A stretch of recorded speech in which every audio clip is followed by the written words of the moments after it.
Sport Express avec Samsé. Samsé, bravo les hommes en bleu.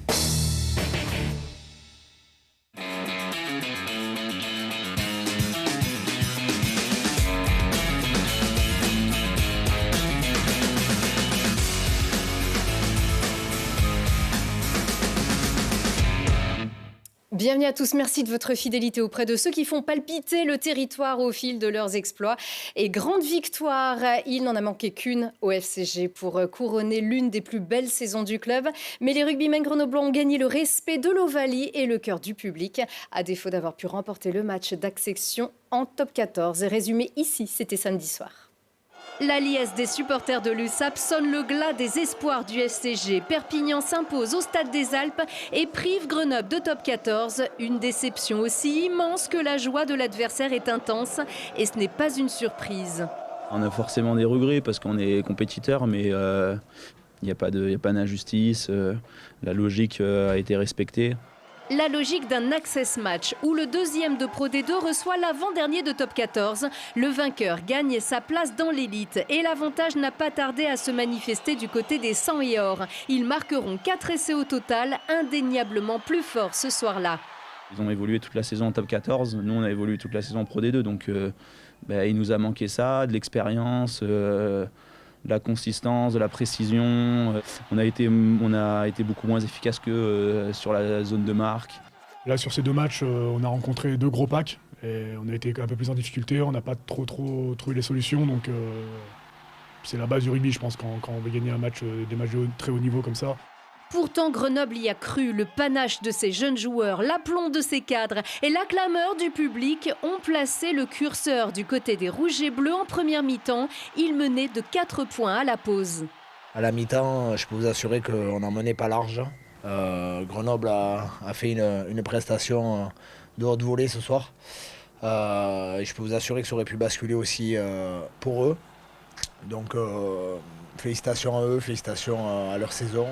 Et ils s'en souviendront, car le meilleur reste à venir pour l'équipe la plus jeune du championnat, qui luttait pour le maintien l'an dernier et qui a gratifié la Pro D2 d'un parcours étincelant. Un FCG bourré de talent qui ne demande qu'à confirmer. L'an dernier, on s'est fait cabosser, cette année un peu moins. Et plus ils vont grandir, plus ils vont toucher cette maturité de jouer des premières lignes avec autant de qualité ce soir. C'est aussi un apprentissage et ils s'en serviront certainement demain. J'espère que tous les jeunes, et il y en a beaucoup dans mon équipe, j'espère qu'ils n'ont pas perdu, mais qu'ils ont appris ce soir. Et voilà, c'est la vie et c'est le rugby.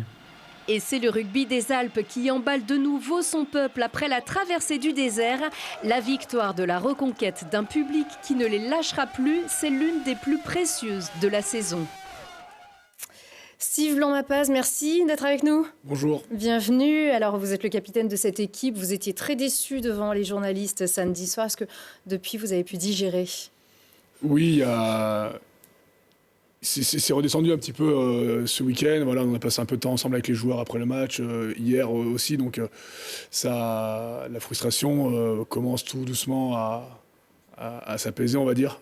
Parce que c'est quand même, on a quand même 2 coups durs entre la finale perdue et le match d'access. Donc, c'est vrai qu'il faut un peu de temps pour s'en remettre. La finale perdue, c'était il y a quelques jours seulement contre Oyonnax à Toulouse aussi. Là aussi, vous n'êtes vraiment pas passé près cette fois-ci contre Perpignan.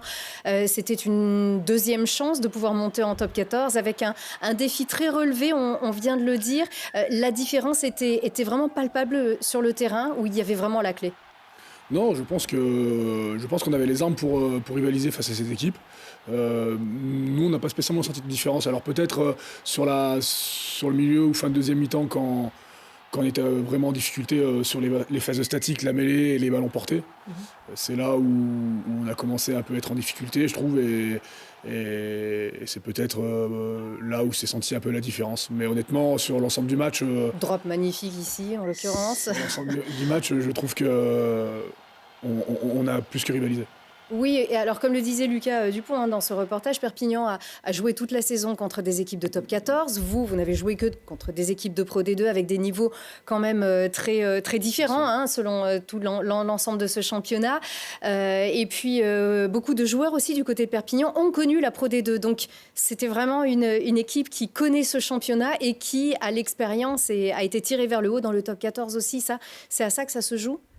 Ah oui, oui, clairement. Et en plus de ça, ils ont eu une période un peu difficile, il me semble, en janvier, mais ils ont quand même tapé Toulouse à domicile. Ils ont fait chuter des grosses équipes chez eux et on connaît ce championnat top 14. Après, ils avaient l'expérience de l'Access Match où l'année dernière, Ils ont gagné. Ils avaient déjà gagné contre Marsan. C'est la seule équipe de top 14 qui battait une équipe de Pro D2 en Access Match. Généralement, c'est pour ça que Grenoble y croyait aussi. L'équipe qui monte, en tout cas qui a la chance de pouvoir monter en top 14, qui a réalisé une belle saison puisqu'elle a juste perdu une finale. Voilà, normalement, elle a l'ascendant psychologique. C'est arrivé au FCG de perdre contre Brive à Brive. Grenoble avait gagné il y a 5 ans contre Oyonnax. T'es dans une bonne dynamique et en plus de ça, t'es chez toi avec ton public. Donc il y a une atmosphère autour de ce match qui est plutôt positive pour l'équipe de Pro D2. Donc, mais là, en l'occurrence, ça fait 2 saisons où Perpignan ils préparent très bien leur match et en plus de ça, ils avaient un petit peu anticipé parce qu'ils savaient plus ou moins qu'ils allaient quand même finir 13e. Donc voilà, ils ont cette expérience-là et peut-être que ce système-là a trouvé ses faiblesses, malheureusement. Bon, on l'a vu sur ces images, il vous reste le public aussi pour vous consoler. C'est vrai que dans le creux de l'hiver, les spectateurs étaient assez épars dans le stade des Halles. Cette fois-ci, ils sont revenus. Plus vous gagnez, plus ils reviennent. On les avait perdus aussi pendant la crise sanitaire. Ça a été des moments compliqués. Et aujourd'hui, vous les avez retrouvés pour de bon? Oui, alors je ne sais pas pour de bon, je sais pas si c'est pour de bon, mais en tout cas... Ça y ressemble, en tout cas, d'après cette ferveur. Bien sûr, j'ai toujours dit, ça dépend de ce qu'on fait sur le terrain, de ce qu'on met sur le terrain, et je trouve que le fait qu'on donne beaucoup sur le terrain, que ce soit dans l'engagement, et je pense que le public s'y retrouve et prend du plaisir à venir nous voir. Alors c'est sûr que toute la première partie de saison, on gagnait, mais on faisait pas des super matchs, donc ça a mis du temps à venir. Et puis quand on a réussi déjà à prendre du plaisir sur le terrain, ça s'est ressenti et le public est accroché. Et clairement, c'est une fierté parce que c'est magnifique ce qui s'est passé sur cette fin de saison.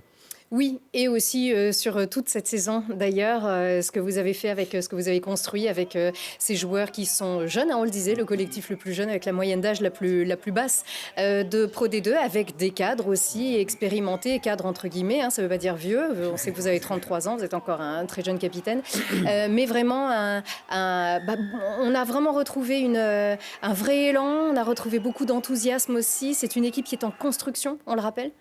Oui, complètement. Quand on regarde d'où on vient, la saison dernière, on a joué le maintien. Mais ce qui est très bien, c'est qu'à l'intersaison, il n'y a pas eu énormément de changements. Il y a eu un recrutement intelligent avec un apport de joueurs d'expérience. Et ça, je trouve que c'est ce qui a fait que l'équilibre, on a réussi à le trouver cette saison. Voilà, avec les jeunes qui ont pris un an de maturité et qui vont encore en prendre. Qui ont un talent incroyable, qui ont une énergie, une envie très très bonne pour le groupe. Donc, des jeunes formés à Grenoble pour la plupart, on va dire, de ces jeunes dont on parle. Oui, formés à Grenoble, formés dans la région, c'est tout un bassin qui est représenté, je trouve. Et je pense qu'on est sur le bon chemin pour la suite parce qu'on a réussi à créer quelque chose entre nous cette saison, en tout cas sur le côté humain. Oui, alors le staff va changer. On sait que Fabien Gengenbacher, qui était votre manager, va devenir le président du club. Départ d'Arnaud Egui, l'entraîneur des avants. C'est Aubin Weber qui va devenir le manager. Est-ce que ce nouveau staff, est-ce que ça peut déséquilibrer en fait un groupe qui a commencé à construire quelque chose? Est-ce qu'il va falloir s'adapter au staff ou est-ce que le staff va devoir s'adapter au collectif? Est-ce que vous pensez que ça peut être un handicap pour recommencer sur cette même lancée? Je trouve que le point fort qu'on va avoir, c'est qu'on a déjà vécu la même chose avec ce groupe il y a 2 ans avec l'arrivée de Fabien et son staff.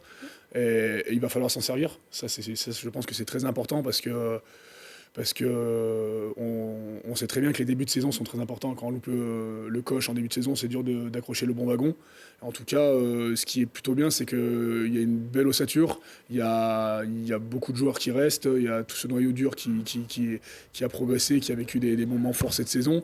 Et je pense que c'est plutôt les deux qui vont devoir s'adapter. C'est pas que nous qui devons nous adapter au nouveau staff ou l'inverse. Je pense que c'est un tout et il va falloir travailler main dans la main et rapidement pour pouvoir performer rapidement. Ça, c'est l'objectif. Oui, surtout que Nicolas Nadeau reste l'entraîneur des trois quarts. Ça peut servir aussi à garder, à rester fidèle aussi à ce qui a été construit la saison dernière, à garder un système tout en intégrant bien sûr une nouveauté et de la fraîcheur.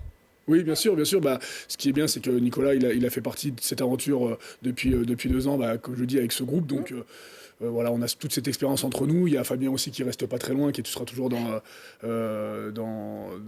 la partie administrative, mais qui sera toujours proche, je pense. Voilà, Fabien qui connaît bien le club, il a été 10, 15, capitaine, manager et désormais président. Voilà, il y a aussi la connaissance du terrain, comme c'est souvent le cas d'ailleurs aussi. Mais en tout cas, on a compris que vous étiez bien remotivé pour aller plus loin. Moi, ça me rappelait un petit peu la saison il y a 10 ans, peut-être un peu plus, même il y a 12 ans aussi, quand le FCG avait perdu en quart de finale contre Bordeaux à domicile au stade Lédiguière. Tout le monde pensait que le FCG, qui avait fait une très belle, et notamment une deuxième partie de saison, ça y est, qu'il allait monter. Et finalement, non. Et puis, la saison d'après, le groupe a survolé véritablement la Pro D2 et était maintenu, et était bien sûr, avait accédé au top 14 après avoir été champion de France aussi. Hein, ça rappelle un peu, non? Ça ressemble, comme on dit, Rome ne s'est pas construit en un jour, et je pense que nous, on est sur, comme je le répète, je pense qu'on est sur le bon chemin, sur la construction de ce groupe, sur nos ambitions et l'ambition du club. Donc voilà, il faut trouver une certaine stabilité pour pouvoir garder cette confiance qui a été acquise cette année et revenir, en tout cas nous joueurs, revenir la saison prochaine avec énormément d'envie et voilà, d'ambition, mais surtout, je dirais, l'envie pour regagner encore les sommets, je pense. Ça c'est ce qu'on espère tous, bien sûr. Ça aurait été aussi peut-être trop tôt pour monter cette saison? Si on regarde ce qui s'était passé il y a une dizaine d'années, oui, peut-être que... oui, peut-être. Est-ce que la saison prochaine n'est pas vraiment la saison de la montée incontestable? Je sais pas trop, on peut pas savoir l'avenir, mais ce qui est sûr, c'est que voilà, je le répète, mais on a créé quelque chose entre nous. Et ça, c'est quelque chose de fort pour la saison prochaine. Après, d'un côté, il y a peut-être aussi l'opportunité. Des fois, elle se présente qu'une fois. Et il aurait peut-être fallu la saisir cette saison, je sais pas. Mais bon, en tout cas, ce qui est bien, c'est que le groupe, il va pas énormément changer. Et au moins, ça sera plus simple pour l'année prochaine. Oui, c'est vrai, avec des si, trop tôt ou trop tard, finalement, une équipe s'adapte aussi et fait ce qu'elle peut lorsqu'elle a la chance de monter, bien sûr. On espère bien sûr que vous allez vous remotiver, bien sûr. Dans cette équipe dont on parlait en 2012, il y avait un certain Lucas Dupont qu'on a vu éclore, qu'on a vu grandir et qui est donc parti il y a quelques temps à Montpellier et qui est revenu faire les beaux jours du FCG.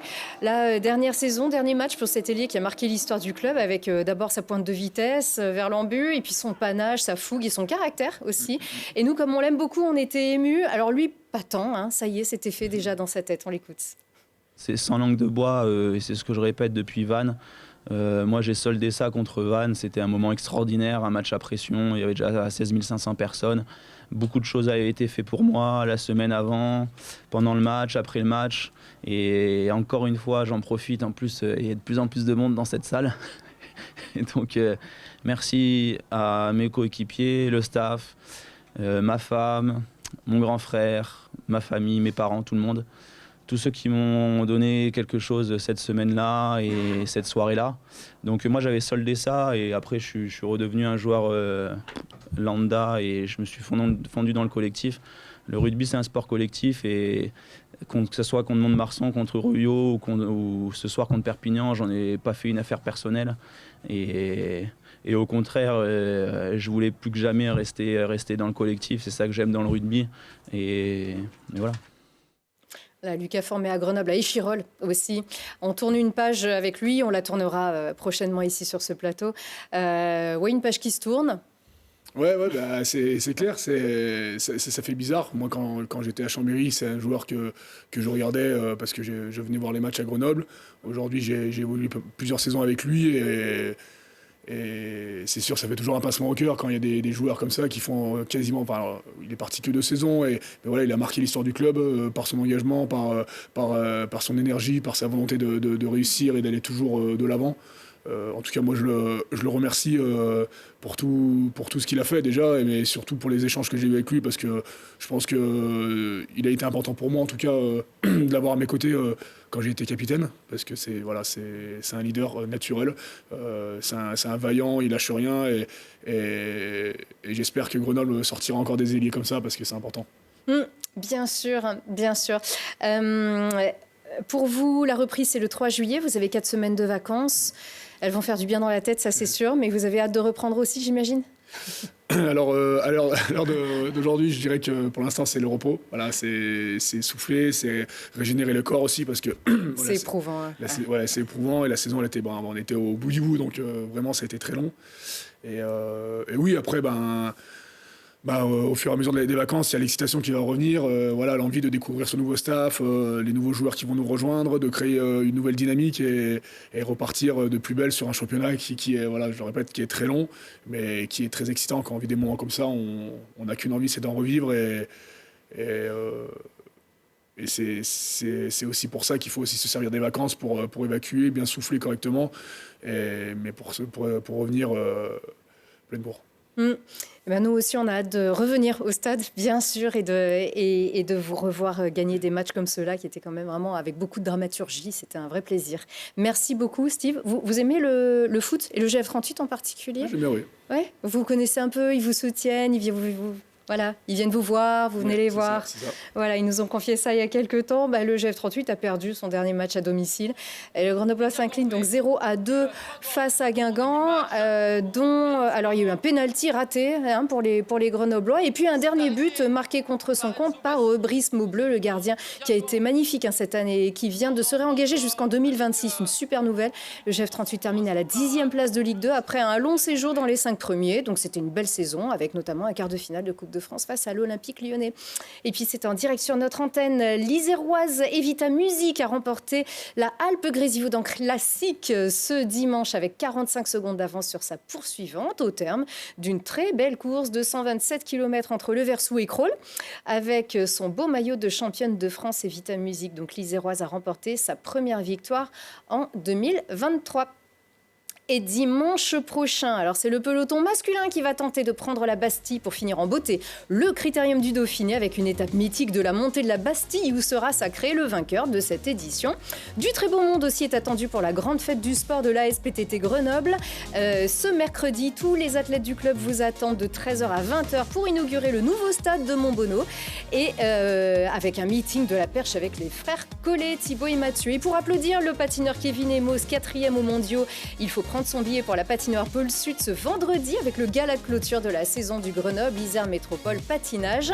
Et puis le lendemain, une autre ambiance avec le boom de la MMA et les booms aussi sur le ring. C'est ce samedi 10 juin, le gala organisé par le Team Miaoui et c'est à 19h avec les stars de la discipline. Et puis samedi et dimanche, la fête de la glisse sur l'eau.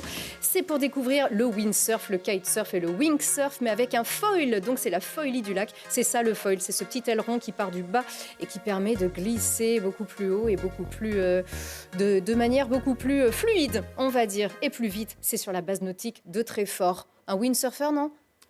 Pas du tout. Ça, c'est à découvrir. On a quand même un super spot. Et merci beaucoup, vraiment, Steve Blanc-Mapaz. Place à la baignade pour vous, je l'espère, pour régénérer effectivement les organismes avant une belle saison pour le FCG Rugby qu'on vous souhaite magnifique l'an prochain. Merci beaucoup. Merci à vous et vous encore un grand merci pour votre fidélité. À très vite.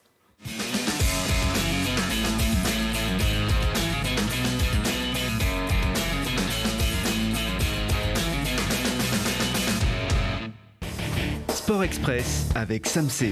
Samsé, bravo les hommes en bleu.